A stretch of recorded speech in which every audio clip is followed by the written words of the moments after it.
Severe weather can strike at any time, and you can take steps now to help keep you and your family safe. The Storm Track 3 team looks back at the biggest local impacts over the last century. We've got you covered on how to be ready for the worst. Project Tornado starts right now. Thanks for joining us. I'm Chief Meteorologist Nick Housen. It's known as the most powerful weather on the planet, changing landscapes and changing lives in the blink of an eye. A tornado is defined as a violently rotating column of air. It extends from the base of a thunderstorm to the ground, and even those on the weaker side can uproot trees and destroy buildings. The strongest tornadoes have some of the highest wind speeds on Earth, with winds reaching 180 miles per hour, snapping trees like toothpicks and flattening homes in the blink of an eye. We may think of spring as a typical severe weather season, but tornadoes can occur at any time of the year. Some of the strongest tornadoes we've seen in our region have occurred in the colder months, often when the sun goes down. Nighttime tornadoes are more than twice as likely to be deadly, but they only make up about 25% of all tornadoes. However, about 40% of tornado-related deaths occur during nocturnal events. Now, imagine a large destructive tornado occurring just before sunrise during the winter. It's a nightmare scenario that played out 10 years ago in Harrisburg. February 29th, 2012. It's the leap day that many in Saline and Gallatin counties will never forget. Oh, he looked like a bomb went off. Just like it was in Joplin, just like it was everywhere, just shock. You go down Barnett Street and it's just totally wiped out pretty much. And then you come down here and it's just, it's gone. Just before 5 a.m. on a Wednesday morning, Doug Cottom and his wife Stacy woke to hail hitting their bedroom window. Then the tornado warning coming over their cell phones. We grabbed our dog and made our way to the bathroom. She laid down in the bathtub, and then almost at the same time, I started to sit down on the edge of the bathtub, and we heard what sounded like a jet engine.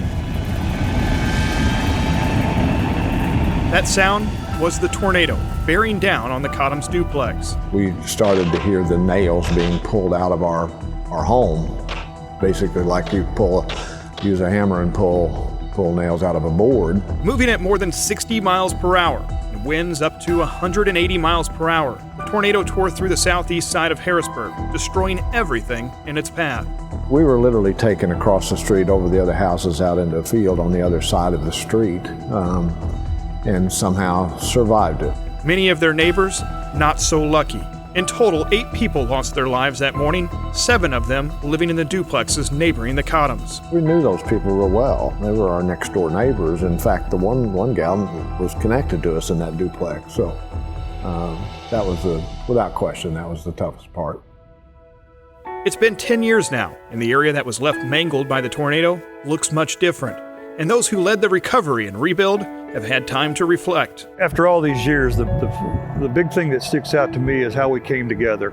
You know, how, not only this community within itself, but the neighboring communities across the state, across the Midwest. Eric Gregg was the Harrisburg mayor back in 2012 and had to separate emotion, knowing many of those who lost everything, to become the leader his community needed. I think about the words of encouragement from the families that lost the most, from the families that lost loved ones, and how they kind of pushed us to be the best that we could be. Decisions that allowed people to get the help they needed. Despite FEMA denying federal assistance to Harrisburg, the community pushed through. We will move forward. We're going to get up and we're going to keep moving forward. We're going to do it in honor of everything that's happened. Those we lost, the families, everybody that lost everything they owned. We're going to stand up and we're going to keep moving forward. After more than a month in the hospital, Doug Cottom was finally released to begin picking up the pieces and reflecting on the experience. We had what we later were told was survivor's remorse. We couldn't understand how 4 people on our left and 3 people on our right had lost their lives, and somehow we survived. Today, they live in a rebuilt duplex in exactly the same spot. Doug says it was something his wife insisted to beat the tornado. A humorous side, we kind of like our chances now of where we live of not being hit again. I don't know if that means anything or not, but the chances of another tornado coming right through there, right on top of us, are, I would think, pretty remote. And he says the tornado has made them more aware of what's really important in life. They are so thankful to be alive that none of the rest mattered. Surviving an EF4 tornado can be difficult, even if you receive the warning and head to an interior room on your lowest floor. That's right. The Cottom survived the Harrisburg tornado by seeking shelter in a bathroom. But how a building is constructed can play a major role in whether or not it can stand in winds of up to 200 miles per hour. When the warning goes off, this is the time to seek shelter. The basic safety rule is to get to the lowest part of a building and put as many walls between you and the outside as possible. It's just trying to protect yourself from that flying and falling debris, which does the majority of the injuries and fatalities. Even in the strongest tornadoes, that's sometimes not enough. As Graves County Emergency Management Director Tracy Warner saw firsthand. Unfortunately, the way the tornado came through Mayfield, a lot of homes were completely flattened. Wind so strong it drove pieces of siding into trees. Tim Marshall is a meteorologist and a forensic engineer. He is called in to help the National Weather Service assess the damage in the strongest hurricanes and tornadoes. He was in Mayfield days following the deadly tornado in December. We're taking a closer look now at how buildings are built. And we're finding out that, there's a lot of flaws in some of these construction. We call them fatal flaws, where it actually fails.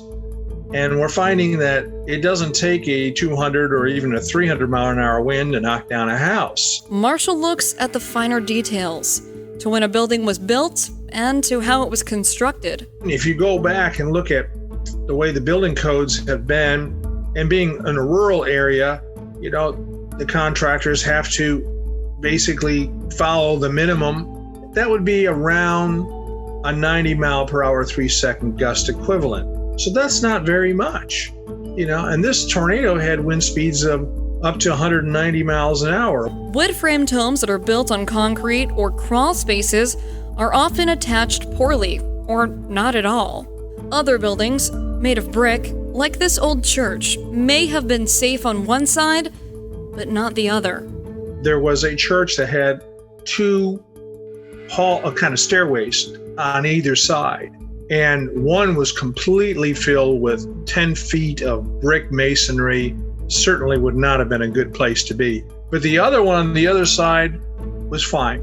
To survive such a strong tornado, it requires being underground or in a storm shelter. But buildings built stronger can go a long way. Tornadoes are going to be around, and we just have to deal with that. Can we build better for them? Yes, we can.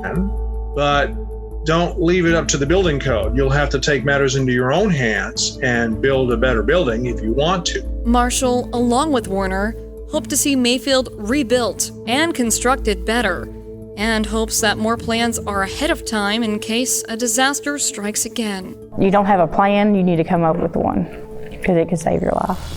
Coming up next, the Storm Track 3 team takes you back in time to look at the deadliest tornado ever in the United States, and we explain how it compares to a more recent tornado disaster in our region.